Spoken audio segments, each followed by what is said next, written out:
on the internet, there's a web page that says pulling crystals further. And what the person wants to show is that you could take a crystal oscillator or a crystal. This is a 4 megahertz crystal. It's an oscillator. There's the buffer. Here's a frequency counter board up here and a 100 picofarad cap. Now, instead of running the crystal to ground, you run it through a 100 picofarad capacitor to ground, and that'll allow you to pull the crystal off the frequency. All right, now I'm going to hook this up. Now, before I was doing this video, and everything was giving me trouble. This is like the 5th time trying this, and at some point, my program said my microphone wasn't working, and it brought up a thing. It was working. All right, there's so many bugs in this crap. Okay. I'm having trouble seeing the ground lead. All right, now we put the positive lead on. Turn the power on. All right, now at this point I went to look at the display to make sure you could see the display. All right, let me shut the light off. All right, that works a little bit better. Now you can see it's 4 megahertz and 171 cycles. That's ones, tens, 100. All right. Now what I want to do, first thing I want to do is, does it drift? Now that's 1 cycle, so that's acceptable. You might want to build an oscillator that's tunable and incredibly stable. It doesn't drift. Now this thing is we can now pull the crystal further off by changing the capacitor. Remember the 100 picofarad cap? So as we turn this up, this will go up in frequency. We're turning it up. We're reducing the capacitance that's in series. Now this thing is very limited. It doesn't go up that much. All right, let's call it quits. Yeah. All right. Let's see it sit. Bing, bing. Okay. So now it's staying within a 1 hertz. Now this is a 4 megahertz crystal. The guy's article basically it says it only. I think he said 20,000 hertz. I don't see that with this. I don't see that. Let's see, go to 500.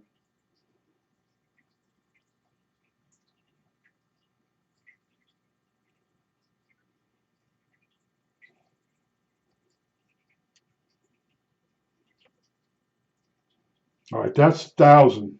All right, so maybe he meant 2,000. But anyway, so the 4 megahertz crystal, you can only pull it off frequency just so much, 1,000 cycles. Now the smaller crystals are higher frequencies. You can pull them more. And this is part 1. And I'm going to do part 2. I'm going to use like an 8 megahertz crystal. I have a specific idea on this whole thing. I wanted to know if you pull a crystal, will the crystal stay within 1 hertz, like a crystal does?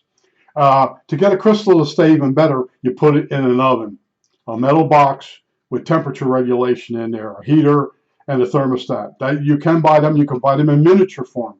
But in this case, we're taking a regular crystal and we're pulling it off frequency. That's the thing. Now, I wanted to understand if we reduced the capacitance in series with the crystal, would it go up in frequency? I wasn't sure, so I had to build this. So I wanted to make sure I understood which way the capacitor goes to make it go up in frequency. I wanted to make sure it was as stable as a crystal. When you tuned it when you pull it off frequency, does it sit there or do you get more drift? So I'm saying it's good. It's really good. So that's the 2 things I wanted. I want to understand the circuit. And I build things and I experiment. And this is what I do. And this is a test bed that's been used for the Huff and Puff and the Franklin oscillators that I've built. And that's because I have to build. In order to remember what I've learned with the circuit. I actually do it. I actually wire up a circuit board, and I do the experiment. That's why I get in such big fights with these other people that just they make stuff up and they memorize buzzwords, and it just makes me nuts. And I realized after a while, I was arguing with people that never did any of this stuff, and then you hit a question, and they look at you blank because they don't have the answer. They only have buzzwords. I always kid about my grandmother. Every time she'd meet me, she'd say, because she knew I was in electronics, and she'd say, you can build a radio out of a Quaker Oats box. That's all she had. And she didn't remember every time she met me that she would do the same thing. You build a radio out of a Crystal Oats box. That's as far as she could go. Wouldn't know about the winding or the wire or the crystal itself that you needed. No. So I have a problem with people that bullshit. I really do. And that's why I build stuff. And then I do a video. And there are videos up there. I'm pulling the crystal. I didn't look at those because I'm going through the way I look at this. All right. How far a frequency can you pull this crystal? And the other thing too is, like, say we use this to make a receiver. So not a direct conversion, a regular 455 IF. So we can click this, and it'll let us change the IF. I think there's a trick to this. I take that back. The first position, you have to make it go up in value. Here we go. We have to make the first digit go up in value, or it won't let us go to the next one. There's a programming error. All right, now when we touch this, it'll go to the next one, and the next one. And I'm thinking 455's there. Oh, all right. So anyway, let's make this 4. I can't remember. I have so many pieces of equipment. 455.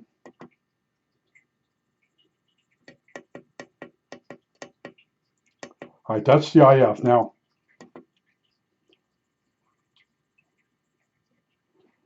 all right, so this is correct. We've offset it by 455.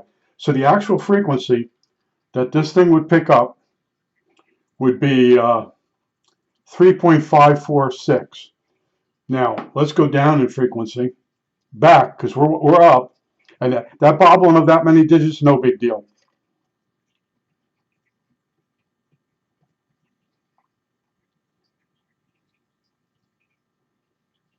Yeah, it's not usable. Okay, well, anyway, it only, like I said, it only moves 1,000 cycles. But I wanted to understand all this. See, the first setting I had there, I had it set for. You got to go this one. You got to make this go up and down. These are the tricks you have to learn. You have to cycle through that first digit, or it won't let you do. It won't let you change any of them.